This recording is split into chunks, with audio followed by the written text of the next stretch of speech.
Guys, today I'm gonna let me pause this. Today I'm gonna be drawing Gorilla Tag. Most favorite game, history. Right, let's go. Move my camera up here. Actually, I'm gonna turn my face camera off. But yeah, please finger painter. I need finger painter, please. But yeah, it's not why I'm doing this. It's just I want to draw it for fun. I mean, like, yeah. It took me ages to print it prop. Yeah, I'm gonna draw this for all of you guys. Right, you wanna add that like that. Blend it in. You wanna blend it in.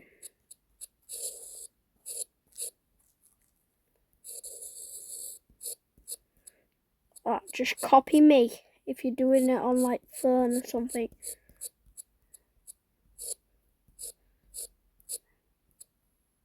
Need oranger.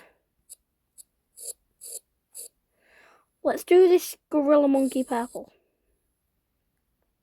Cause I am purple on Gorilla Tag. Oh, sorry. And you could do the same. Make sure you just photocopy my picture if you're on Samsung Galaxy 18. And yeah.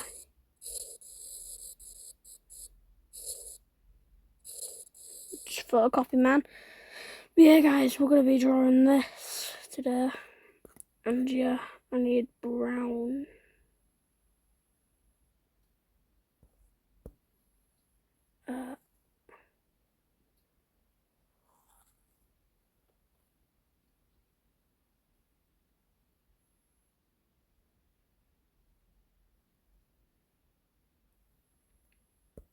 We done it.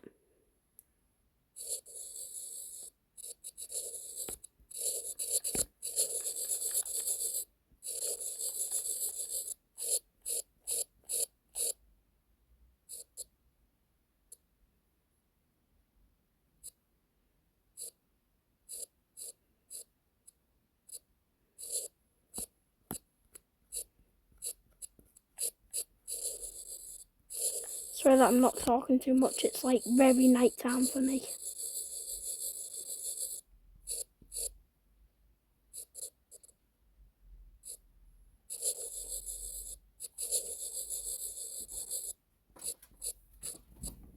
See what I made? I'm on YouTube recording right now. And look up.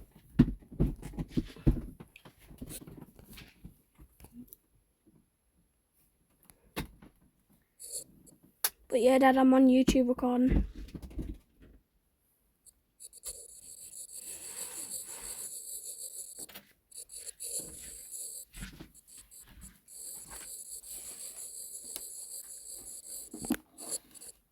Dad, I know how to get finger painter, but it's really hard. Shall I tell you? Right, you need 25,000 views. And then you need to go on this Discord thing.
I don't need to watch this.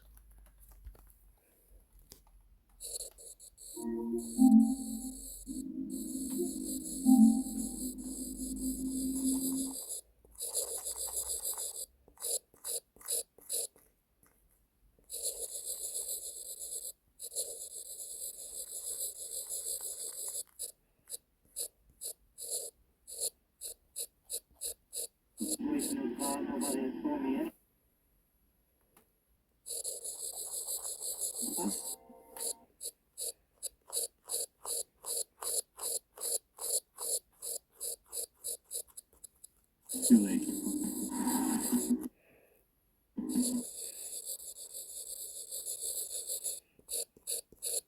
They decided that they would do this in a sort of undercover way. So when the knocker went and Myra Hindley answered the door, it was not a policeman on her doorstep, it was a breadman with a basket of bread loaves.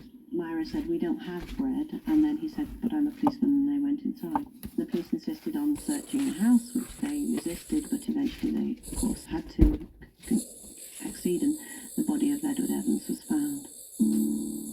Little did they realise that the police were about to stumble across one of Britain's most notorious criminal cases, the Moors murders. Straight away, Ian Brady was arrested, but Myra Hindley was, having been questioned, she was allowed to go home. They didn't believe she was involved. However, because of David Smith's insistence that there were probably more murders involved, the police continued to investigate, and they searched the house very thoroughly. They actually found a list of, which Ian said was the planning for a robbery, and it had enigmatic initials on it, and one of them was PB. And eventually, down the spine of a prayer book, they found a ticket for a left luggage office at a station. Hold up, guys. That they found Right, I'm back. the photographs and the tapes of Leslie Ann Downey's last few minutes on Earth. Brady and Hindley were not unusual. They take recordings of the torture and the murder and the pleadings of Leslie Ann Downey. 10-year-old Leslie Ann Downey had mysteriously gone missing from the area 6 months earlier. David Smith told the police that Ian had joked about burying children on the moors. Eventually, with the use of the photographs that had been taken of Myra with her dog and Ian up on the moors, they managed to actually find a place where they thought that they might fruitfully start digging for bodies. Myra was arrested and charged a few days after Ian. Her dog, Puppet, was also taken into custody because the police knew that if they could establish the age of the dog, they would be able to establish when some of these photographs were actually taken. Don't read that. The dog under a general anaesthetic and was trying to establish the age from its teeth.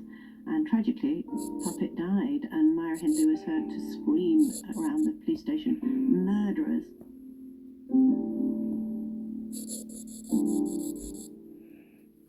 As a result of the tip-off that they were digging on the moors, I was a very young reporter, and my job was to drive around at night in the hope that I might see police digging. Saddleworth Moor is quite an eerie place at the best of times, but to be up there in the area house, in the dark, knowing that I had a little bit more detail. Quite frightening, really, looking back.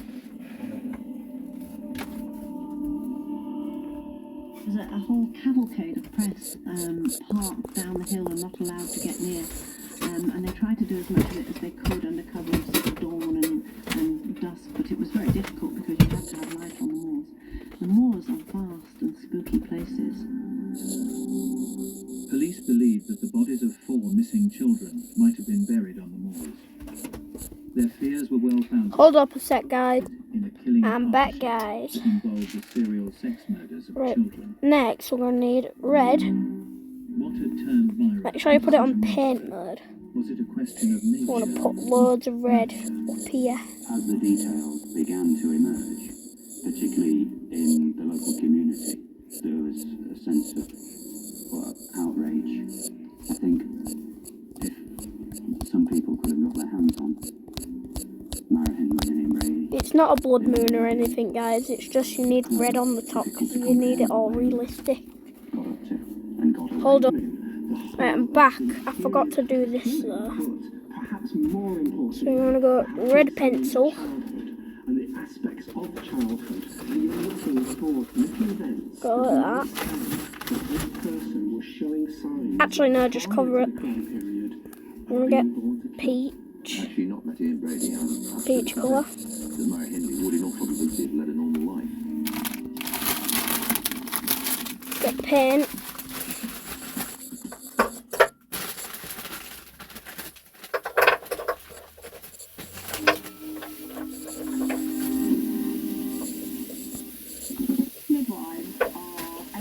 opinion. In action business, when you face someone's life, Stream new and real heroes on Pluto TV. It's a craving free drama. What are you cooking up? Some hot dogs? Time for a reality check. Red brush. Every job day, all of your fun, and every heartwarming moment. From the biggest reality stars. Stunner, yes, real. Dad, look. Reality on Pluto TV. Stream now, pay never. Ink Master is back for an all-new series. This is wild. As three-time Ink Master winner DJ Tamby returns as a judge. And homegrown talent compete. We need to mix black and grey.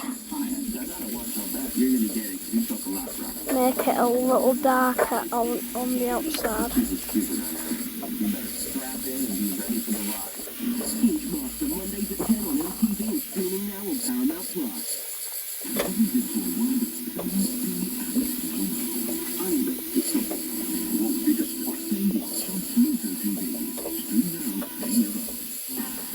What brings you here? I think you are something very special.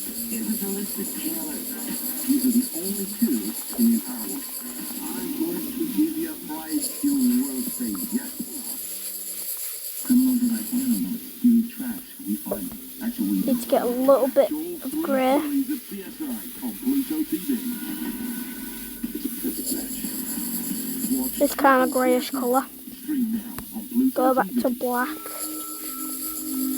And blend it all in.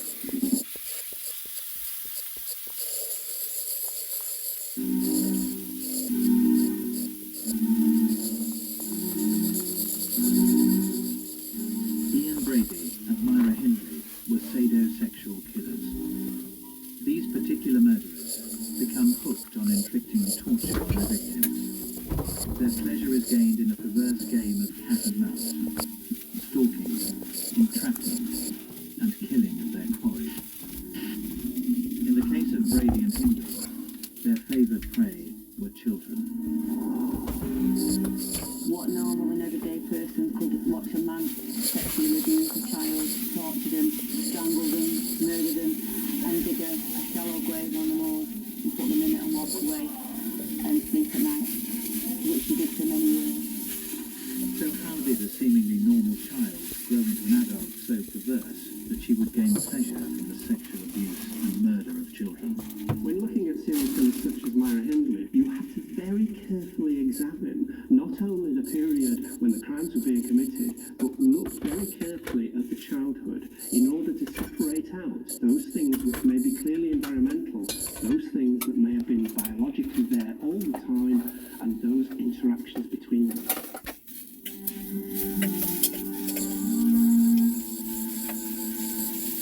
Myra Hindley was born on Thursday, July the 23rd, 1942. Just another child in a world of terraced houses and factories in the poor working class area of Gorton in Manchester, England. She was part of a close northern community. She knew everybody in the street. She knew the people at the shops. Everybody knew everybody. That she went to the same school as all her friends. It was a very supportive, loving local community. Myra was the first child of Bob and Nellie Hindley, initially a placid child who was no trouble. When her sister Maureen was born 4 years later, the situation changed. Mr. and Mrs. Hindley found bringing up two children too difficult. And Then sent next you Myra want to off get live with black, her guys. Some people try to make a lot of the fact that she didn't actually live at home with mum and dad. But she lived, in the next street with grandma. The two houses could see each other from the bedroom windows, and she spilled between the two houses. It was a very, very loving life. Myra went to the local state school. She went to the junior school where she was bright and only narrowly failed. Next you want to mix Grandma up. was very susceptible to allowing her to have a day off if she wanted one, and Myra's attendance record was very poor. And had she gone, she probably would have passed the grammar school. As it was, she went to Ryder Brown Hold Secondary up, Modern. guys. She was in the top class. She did extremely well.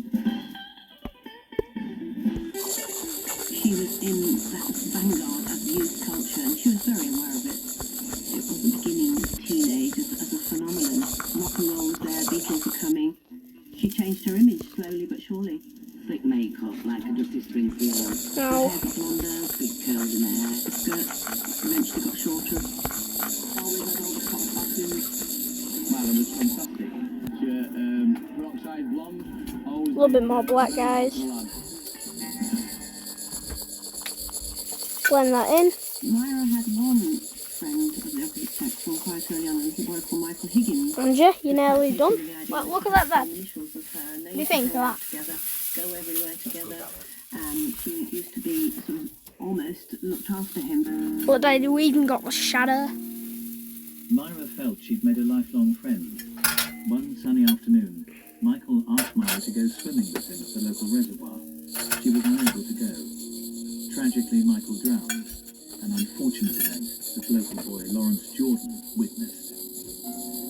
Michael Higgins came with some of his friends, and they were swimming over that side.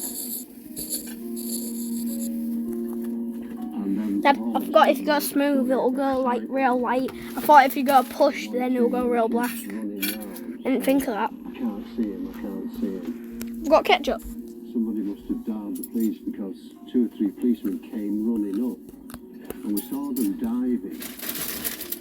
Get this next, guys. Put a little bit more of this Somebody under the water. all over. Somebody then shouted, "Oh, they Go back to got him." black. And I saw Blend it in them real bring him up. smoothly. Short, light body. But you can see the whiteness of the body against the blue uniforms of the police. And his arms are outstretched almost in a crucifix. We hurriedly then put him in the mortuary van, and the van then passed us going out where you could just felt it there. The fact came to there. It must have been really traumatic for Myra Hindley because she was a friend of his, and she saw him being brought out. Let's just try and make grey. For the rest of her life, because it certainly stayed with me.